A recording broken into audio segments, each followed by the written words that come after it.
विद्यारम्भं करिष्यामि प्रसन्ना भव सर्वदा। સંસ્કૃત ભાષા શિક્ષણમાં આજે આપણે ધોરણ 7ના વિદ્યાર્થીઓ માટે દ્વિતીય સત્રમાં પ્રથમ એકમ પ્રહેલિકાહ જેનું સરળ સમજૂતી અને ભાષાંતર શીખીશું। મારી YouTube ચેનલ માય સ્ટુડન્ટ્સ એજ્યુકેશનમાં આપ સૌ વિદ્યાર્થી મિત્રોનું હું અગ્રાવત કિરણ કુમાર હાર્દિક સ્વાગત કરું છું। તો ચાલો જોઈએ પ્રહેલિકાહ।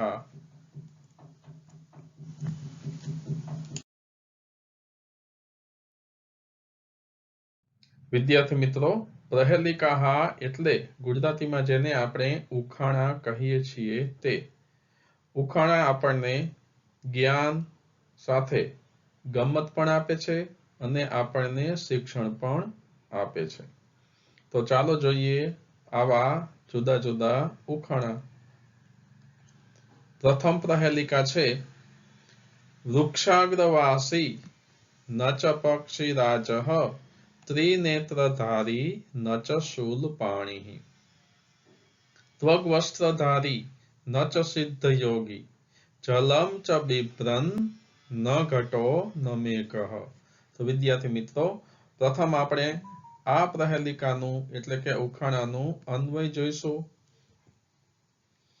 સહ વૃક્ષાગ્રવાસી अस्ति न च पक्षीराजः अस्ति सह त्रिनेत्रधारी अस्ति न च शूलपाणिः अस्ति सह त्वग्वस्त्रधारी अस्ति न च सिद्धयोगी अस्ति सह जलं च बिभ्रन् अस्ति न घटः न मेघः अस्ति वदत सह कः। હવે આપણે આના શબ્દાર્થો જોઈએ। વૃક્ષાગ્રવાસી એટલે વૃક્ષની અગ્ર એટલે કે ટોચ પર રહેનાર, વૃક્ષની ઉપર ઝાડની ઉપર ટોચ પર રહેનાર। પક્ષીરાજઃ પક્ષીઓનો રાજા એટલે કે ગરુડ। ત્રિનેત્રધારી એટલે ત્રણ નેત્રવાળા એટલે કે ત્રણ નેત્ર ધારણ કરનાર। शूलपाणिः शूलपाणिः એટલે હાથમાં ત્રિશૂળ ધારણ કરનાર એટલે કે ભગવાન શંકર। ભગવાન શંકરના હાથમાં ત્રિશૂળ હોય છે એટલા માટે એને શૂલપાણી કહેવામાં આવે છે। ત્વક વસ્ત્રધારી ત્વક વસ્ત્રધારી એટલે ચર્મનું એટલે કે ચામડાનું વસ્ત્ર ધારણ કરનાર। ત્યાર પછીનો શબ્દાર્થ જુઓ સિદ્ધયોગી। સિદ્ધયોગી એટલે જેમણે સિદ્ધિઓ પ્રાપ્ત કરેલી છે તેવો યોગી। બિભ્રન બિભ્રન એટલે ધારણ કરનાર। ઘટઃ એટલે ઘડો। મેઘઃ એટલે મેઘ અથવા તો વાદળ। વદત સહ કહ આપણને અન્વયમાં પૂછવામાં આવેલું છે કે કહો તે કોણ છે। તો અહીં આપણે આ પ્રથમ પ્રહેલિકાના શબ્દાર્થો જોયા। હવે આપણે શબ્દાર્થ પછી ભાષાંતર જોઈશું। પ્રહેલિકા છે એનું ભાષાંતર આ પ્રમાણે બનશે કે વૃક્ષાગ્રવાસી ન ચ પક્ષીરાજઃ કે તે ઝાડની ટોચ પર રહે છે પણ પક્ષીઓનો રાજા ગરુડ નથી। ન ચ પક્ષીરાજઃ નથી પક્ષીઓનો રાજા ગરુડ। ત્રિનેત્રધારી ન ચ શૂલપાણી ત્રિશૂળ ધારણ કરનાર છે પણ શંકર ભગવાન નથી એટલે કે ત્રણ નેત્રવાળો છે અને ત્રિશૂળ ધારણ કરનાર છે પણ શંકર ભગવાન નથી। ત્વક વસ્ત્રધારી ન ચ સિદ્ધયોગી કે તે ચર્મનું વસ્ત્ર ધારણ કરે છે પણ સિદ્ધિઓને પ્રાપ્ત કરેલો યોગી નથી। જલમ ચ બિભ્રન ન ઘટો ન મેઘઃ જલમ ચ બિભ્રન પાણીને ધારણ કરે છે પણ ન ઘટઃ ન મેઘઃ પરંતુ તે ઘડો નથી કે મેઘ એટલે કે વાદળ પણ નથી। તો કહો તે કોણ? આનો જવાબ છે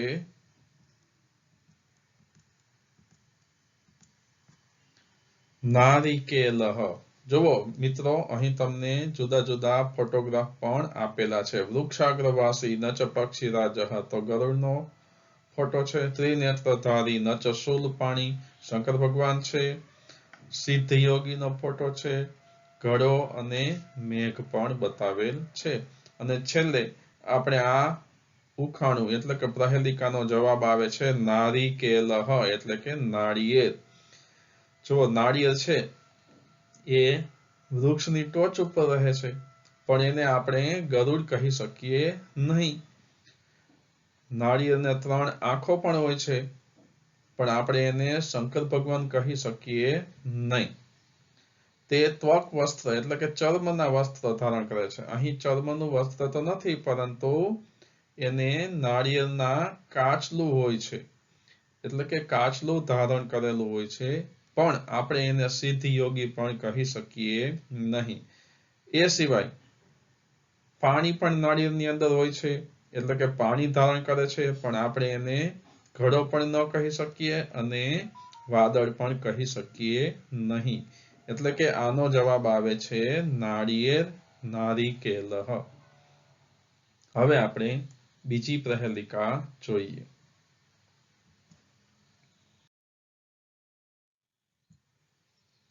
બીજી પ્રહેલિકા છે નર નારી સમુત્પન્ના સા સ્ત્રી દેહ વિવર્જિતા અમુખી કુરુતે શબ્દમ જાત માત્રા વિનશ્યતિ. હવે આનો અન્વય જોઈએ કે સા સ્ત્રી નર નારી સમુત્પન્ના અસ્તિ તથાપિ દેહ વિવર્જિતા અસ્તિ અમુખી સા શબ્દમ કુરુતે જાત માત્રા સા વિનશ્યતિ વદત સા કા. હવે આપણે આના શબ્દાર્થો જોઈએ. શાસ્ત્રી એટલે કે તે સ્ત્રી. નર નારી સમુત્પન્ના એટલે નર અને નારીથી જન્મેલી. દેહ વિવર્જિતા એટલે શરીર વિનાની, દેહ વિનાની.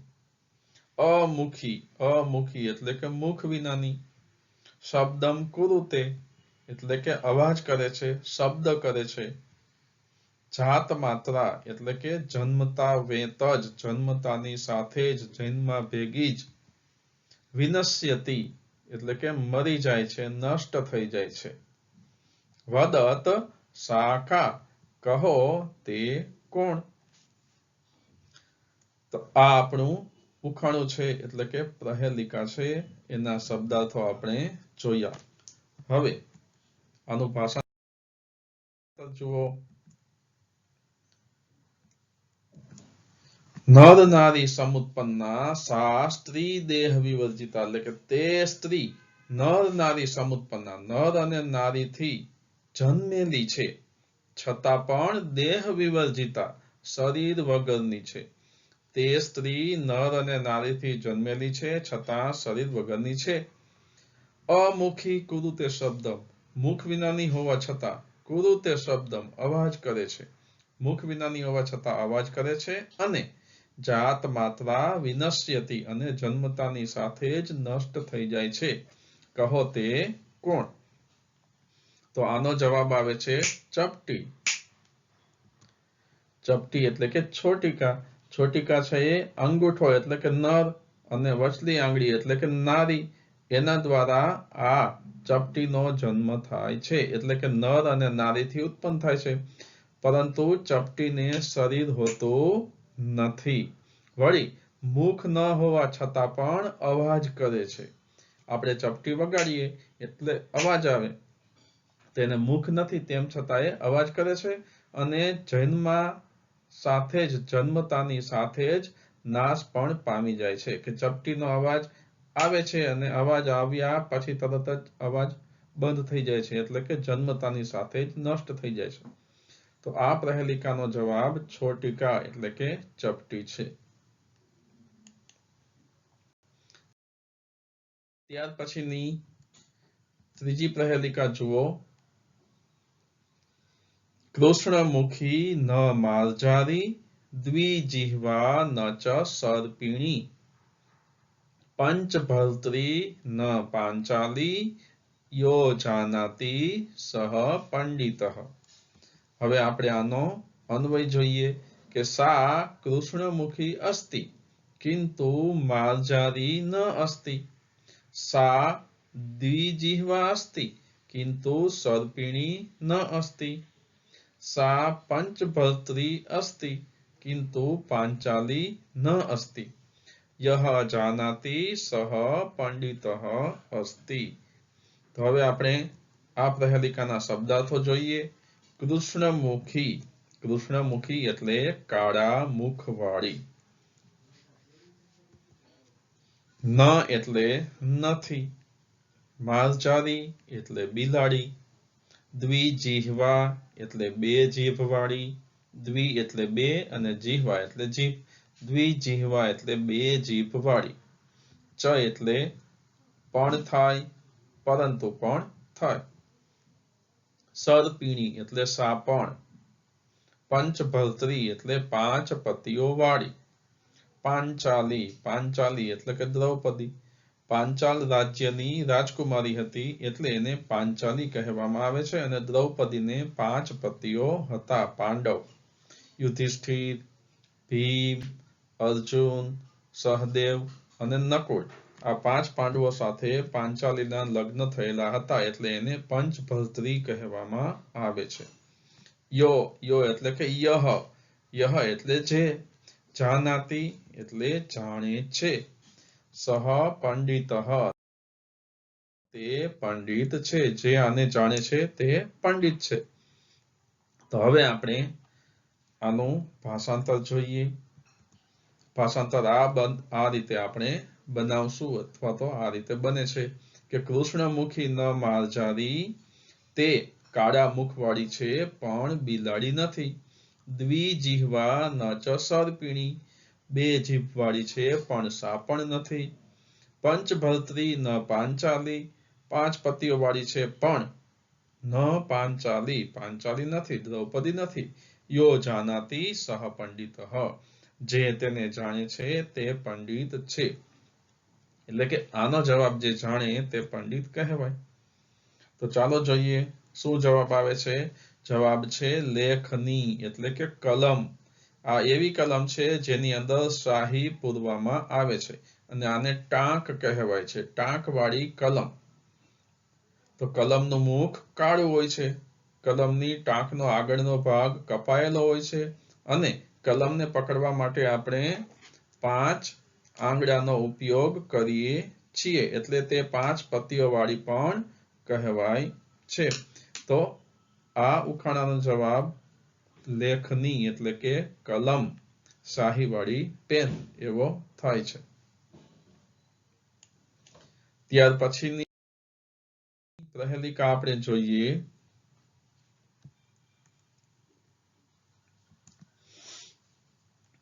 દંતૈહિનઃ શિલાપક્ષી નિર્જીવો બહુભાષકઃ ગુણસ્યુતિ સમૃદ્ધોऽપી પદપાદેન ગચ્છતિ. તો આનું અન્વય આ રીતે થશે કે યહ એટલે કે જે, દંતૈહિ હીનઃ દાંત વિનાનો છે, તથાપી શિલાભક્ષી અસ્તિ, નિર્જીવઃ તથાપી બહુભાષકઃ અસ્તિ, યહ ગુણસ્યુતિ સમૃદ્ધઃ અપી અસ્તિ, પદપાદેન ચ ગચ્છતિ, સહ કઃ. હવે આપણે આના શબ્દાર્થો જોઈએ. યહ એટલે કે જે, દંતૈહિ હીનઃ અહીં આપણને સંધિ કરેલો શબ્દ આપેલો છે, દંતૈર્હીનઃ એની સંધિ છૂટી પાડો એટલે દંતૈહિ હીનઃ દાંત વિનાનો. શિલાભક્ષી એટલે કે પથ્થર ખાનાર, શિલાનું ભક્ષણ કરનાર. અહીં આપણે એને કાંકરાને ચગદી નાખનાર એવો અર્થ લેવાનો છે. નિર્જીવ એટલે કે જેનામાં જીવ નથી તેવો, નિર્જીવ જીવ વગરનો. બહુભાષક એટલે કે બહુ બોલનાર, બોલ બોલ કરનાર, બોલકો. વાચાળ ગુણસ્યુતિ સમૃદ્ધ એટલે કે ગુણ રૂપી દોરીવાળો અથવા તો દોરીની સિલાઈથી યુક્ત, દોરીથી સિલાઈ વાળો કરેલો હોય છે એવું. અપી એટલે પણ. પર પાદેન બીજાના પગથી, પારકાના પગે. ગચ્છતિ એટલે ચાલે છે અથવા તો જાય છે. સહકઃ તે કોણ? તો આ આપણે શબ્દાર્થો જોયા. હવે આનું ભાષાંતર જોઈ લઈએ.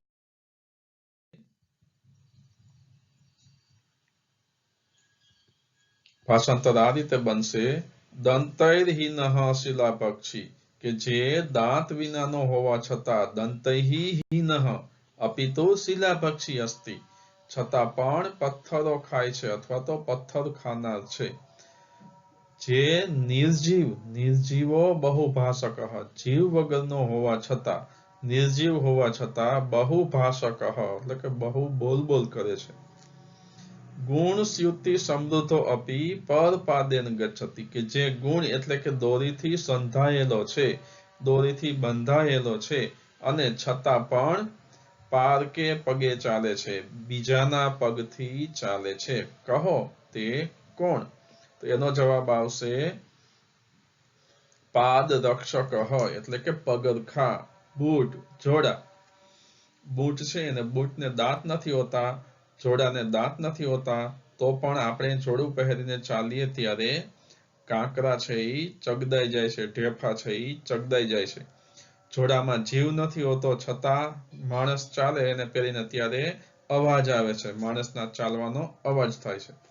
દોરીથી બંધાયેલો છે, એને દોરીથી બાંધેલો હોય છે, તેમ છતાં બીજાના પગે ચાલે છે, પોતે નથી ચાલતો પણ બીજાના પગે ચાલે છે. તો આ ઉખાણાનો જવાબ છે પાદ રક્ષક એટલે કે પગરખા અથવા તો જોડા.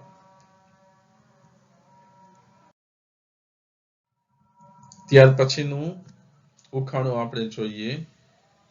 કસ્તુરી જાયતે કસ્માત કો હંતિ કરુણામ કુલમ કિમ કુર્યાત કાતરો યુદ્ધે મૃગાત સિંહ પલાયનમ. આનું અન્વય જોઈએ. કસ્તુરી કસ્માત જાયતે કહ કરુણામ કુલમ હંતિ કાતરઃ યુદ્ધે કિમ કુર્યાત અને મૃગાત સિંહ પલાયનમ કરોતિ. હવે આપણે શબ્દાર્થો જોઈએ. કસ્માત, કસ્માત એટલે શેમાંથી. જાયતે એટલે જન્મે છે અથવા તો ઉત્પન્ન થાય છે. કરિણામ એટલે હાથીઓના. કુલમ એટલે ટોળાને અથવા તો કુળને. કરિણામ કુલમ એટલે હાથીઓના ટોળાને, હાથીઓના સમૂહને, હાથીઓના કુળને. કહ હંતિ કોણ હણે છે એટલે કે મારી નાખે છે. કાતરઃ, કાતરઃ એટલે કાયર માણસ. યુદ્ધે એટલે યુદ્ધમાં. કિમ એટલે શું. કુર્યાત એટલે કરે છે. કાતરઃ યુદ્ધે કિમ કુર્યાત. મૃગાત એટલે મૃગથી. સિંહ એટલે કે સિંહ અને પલાયનમ કરોતિ એટલે ભાગી જાય છે. તો વિદ્યાર્થી મિત્રો આ શબ્દો આપણે જોયા. આનું ભાષાંતર જોઈએ. એ પહેલા આ પ્રહેલિકા છે એ અંતરાલાપ પ્રકારની પ્રહેલિકા છે, એટલે કે એમાં 3 પ્રશ્નો પૂછવામાં આવ્યા છે અને આ જ પ્રહેલિકાની અંદર ચોથા ચરણમાં એનો જવાબ પણ આપણને મળી જાય છે. એટલા માટે આને અંતરાલાપ પ્રકારની પ્રહેલિકા કહેવામાં આવે છે. તો ચાલો જોઈએ. કસ્તુરી જાયતે કસ્માત કો હંતિ કરિણામ કુલમ કિમ કુર્યાત કાતરઃ યુદ્ધે મૃગાત સિંહ પલાયનમ. કસ્તુરી કસ્માત જાયતે. કસ્તુરી શેમાંથી ઉત્પન્ન થાય છે. કો હંતિ કરિણામ કુલમ કોણ હાથીઓના ટોળાને મારી નાખે છે અથવા તો હાથીઓના ટોળાને કોણ મારી નાખે છે, કોણ હણે છે. કિમ કુર્યાત કાતરઃ યુદ્ધે કાયર માણસ યુદ્ધમાં કિમ કુર્યાત શું કરે છે. અને ચોથું ચરણ છે મૃગથી સિંહ પલાયન કરે છે, મૃગથી સિંહ ભાગી જાય છે. તો તો પ્રથમ દ્રષ્ટિએ આપણને 3 પ્રશ્નો પૂછેલા લાગે અને ચોથામાં આપણને એવું લાગે કે મૃગથી સિંહ ભાગી જાય છે, પરંતુ આ ત્રણેય પ્રશ્નોનો જવાબ આ ચોથા ચરણમાં આપેલો છે. તો ચાલો જોઈએ. પ્રથમ પ્રશ્ન શું છે? તો કે કસ્તુરી શેમાંથી ઉત્પન્ન થાય છે? ચોથા ચરણમાં જવાબ છે મૃગથી. કસ્તુરી શેમાંથી ઉત્પન્ન થાય? મૃગથી. કોણ હાથીઓના ટોળાને મારી નાખે? તો કે સિંહ. અને કાયર માણસ યુદ્ધમાં શું કરે? તો કે ભાગી જાય, પલાયન કરે, ડરીને ભાગી જાય છે. તો આ 3 પ્રશ્નોના જવાબ આપણને ચોથા ચરણમાં આપેલા છે. તો આવી આ સરસ મજાની અંતરાલાપ પ્રકારની પ્રહેલિકા પણ આપણને અહીં આપવામાં આવેલી છે. તો આ સાથે આપણા આ 5 ઉખાણા છે અહીં પૂર્ણ થાય છે. હવે આ ઉખાણાનું ગાન કઈ રીતે થાય છે એ આપણે અહીં પ્રહેલિકાહ જોઈએ. ઉખાણા.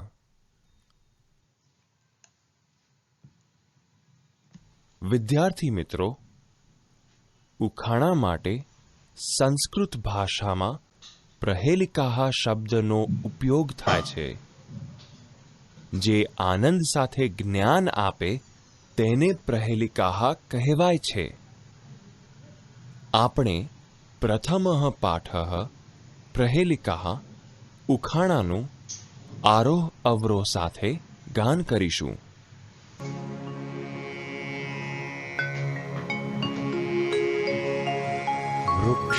वृक्षाग्रवासी न च पक्षिराज त्रिनेत्रधारी न च शूलपाणी त्यग्वस्त्रधारी न च सिद्धयोगी जलं च बिभ्रन्न घटो न मेघः नर नारी समुत्पन्ना सा स्त्री देह विवर्जिता अमुखी कुरुते शब्दं जात मात्रा विनश्यति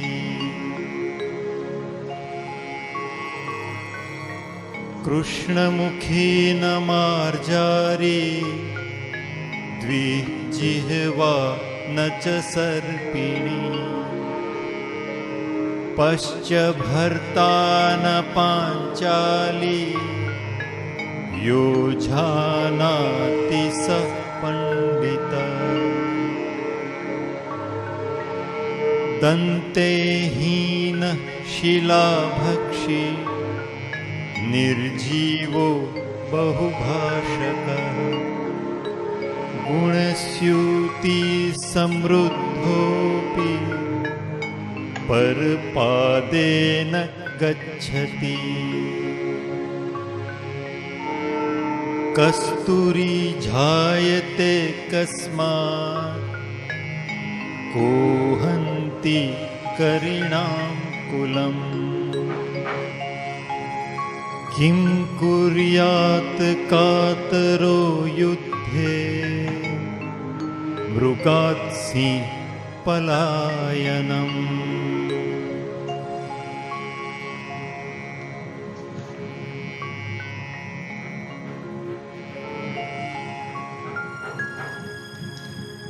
તો વિદ્યાર્થી મિત્રો, આ રીતે આપણે આ ઉખાણાનું ગાન કરી શકીએ. તો જોયું ને વિદ્યાર્થી મિત્રો, આ પ્રહેલિકાનું ગાન કરવાની પણ તમને ખૂબ મજા આવી ને? તો આ સાથે આપણે પ્રથમ એકમ પ્રહેલિકાહ એનું સમજૂતી અને ભાષાંતર અહીં પૂર્ણ કરીએ છીએ. આ એકમનું સ્વાધ્યાયના પ્રશ્નોનો વિડીયો મેં બનાવેલ છે, જેની લિંક હું ડિસ્ક્રિપ્શનમાં આપું છું. એના પરથી તમે આ એકમના સ્વાધ્યાયના પ્રશ્નો પણ સારી રીતે લખી શકશો.